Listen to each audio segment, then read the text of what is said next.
नकली नौकरियाँ जान जिनकी अग्रिम ये है, ये जो रोजगार निगम में है, ना तो उनकी पेंशन है, ना पक्की नौकरी है।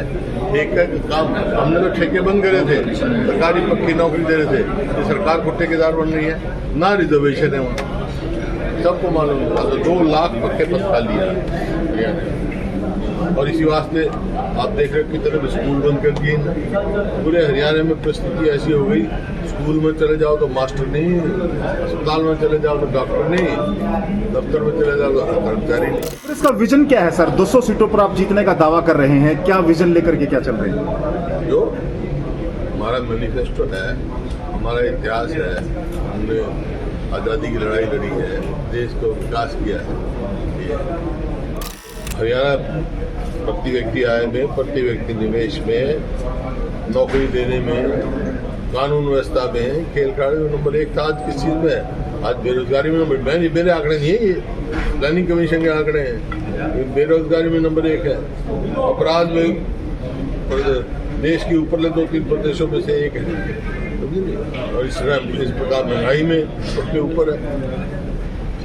पूर्व मुख्यमंत्री चौधरी भूपेंद्र सिंह हुड्डा ने कहा कि जो सरकार अपने नागरिकों को सुरक्षा नहीं दे सकती, वह सत्ता में बने रहने की हकदार नहीं है, क्योंकि अपराध और डर के साए में कोई भी प्रदेश तरक्की नहीं कर सकता। हुड्डा व्यापारी वर्ग की एक बैठक को संबोधित कर रहे थे। बैठक में व्यापारियों ने लोकसभा चुनाव में कांग्रेस के समर्थन का ऐलान किया। इस मौके पर पहुंचकर नंबरदार एसोसिएशन ने भी कांग्रेस को अपना समर्थन दिया। बैठक के दौरान अन्य दलों से कई नेता व कार्यकर्ताओं ने भी कांग्रेस ज्वाइन की। अपने संबोधन में भूपेंद्र सिंह हुड्डा ने कहा कि प्रदेश में बढ़ते अपराध का सबसे बड़ा शिकार व्यापारी वर्ग है, क्योंकि सरेआम फायरिंग, फिरौती और जान से मारने की धमकियों की वारदातें अब आम हो गई हैं। बीजेपी सरकार से व्यापारियों का भरोसा इस कदर उठ चुका है कि वो अब पुलिस को जानकारी देने से भी डरते हैं। अपनी जान बचाने के लिए उन्हें बदमाशों को फिरौती देनी पड़ती है। व्यापारियों के सम्मेलन में पहुंचे भूपेंद्र सिंह हुड्डा का व्यापारियों ने स्वागत किया और कांग्रेस को समर्थन देने का आश्वासन दिया। हालांकि सारी पार्टियां खुद सक्षम थी लड़ने के लिए। ये अलायंस क्यों बना है? इकट्ठे हुए हैं, किस वास्ते इकट्ठे हुए? ये इकट्ठे हुए हैं देश के संविधान को बचाने के लिए। ये देश का संविधान बहुत भारी त्याग और तपस्या, कुर्बानियों से बना है। देश आजाद होके जो संविधान बना था, डॉक्टर अम्बेडकर उनका ड्राफ्टिंग के चेयरमैन थे। और मेरे को ये गर्व है, रोहतक को गर्व है पूरे हरियाणा को, कि आज के हरियाणा से उसमें केवल एक व्यक्ति के डॉक्टर अम्बेडकर के साथ दस्तखत है, वो स्वर्गीय मेरे पिता चौधरी रणबीर सिंह जी के, आपके बुजुर्ग थे। तो ये संविधान बचाना जरूरी क्यों है? क्योंकि संविधान बचेगा तो प्रजातंत्र रहेगी। आप गरीब आदमी हैं, इस प्रकार से दिया है सबके लिए, तो आप पहुंच जाएगा, बता आप पहुंचाएंगे सबके पास, वहाँ घर घर आप बताएंगे। इसी प्रकार हरियाणा में भी हमने वायदे किए हैं। उसमें तो वायदा किया है, जो बेरोजगारी है, बेरोजगार जो अप्रेंटिसशिप मिलेगा तो उसको 1 लाख रुपया साल का देगी सरकार, तब तक उसको। इसी प्रकार से घर में जो सबसे बुजुर्ग महिला होगी उसको 1 लाख रुपया साल देंगे। मनरेगा 400 रुपये से कम नहीं देंगे। किसान को MSP गारंटी देंगे। और इसी प्रकार से जब, जैसे मैंने कहा, केवल ये लोकसभा का इलेक्शन नहीं, ये साथ के साथ 3 महीने के बाद हमारे असेंबली के भी इलेक्शन होने हैं। ये फैसला करेगा कि हरियाणा में किसकी सरकार बनेगी।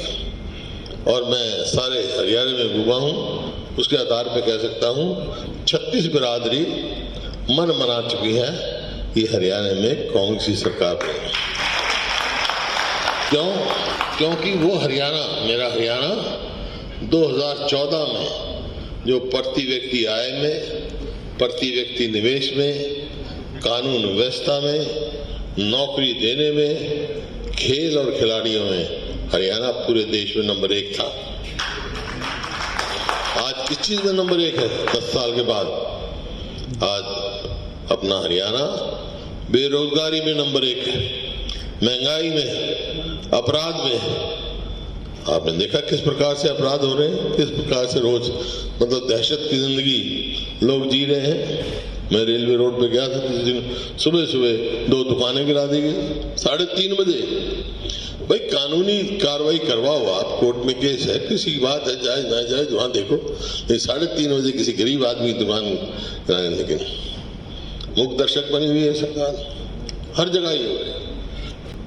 और 2 लाख नौकरियां खाली पड़ी हैं, आज पक्की नौकरी नहीं लगा पा रहे और ये सिस्टम बना रखे हैं। सबको मालूम है और अब तक वालों को तो पता है कि जिस प्रकार से गरीब आदमी को ये कौशल रोजगार इसमें देते थे, 1 महीने की तनख्वाह पहले, किस प्रकार का भ्रष्टाचार है। एक के बाद एक घोटाला ये सरकार कर रही है, एक के बाद एक घोटाला। शराब घोटाले से लेके धान की खरीद की घोटाले से लेके हर घोटाले, कितने घोटाले गिन सकते हो। आपके माइनिंग घोटाला, जहां जाओगे वही घोटाला, सुप्रीम कोर्ट तक कह चुका।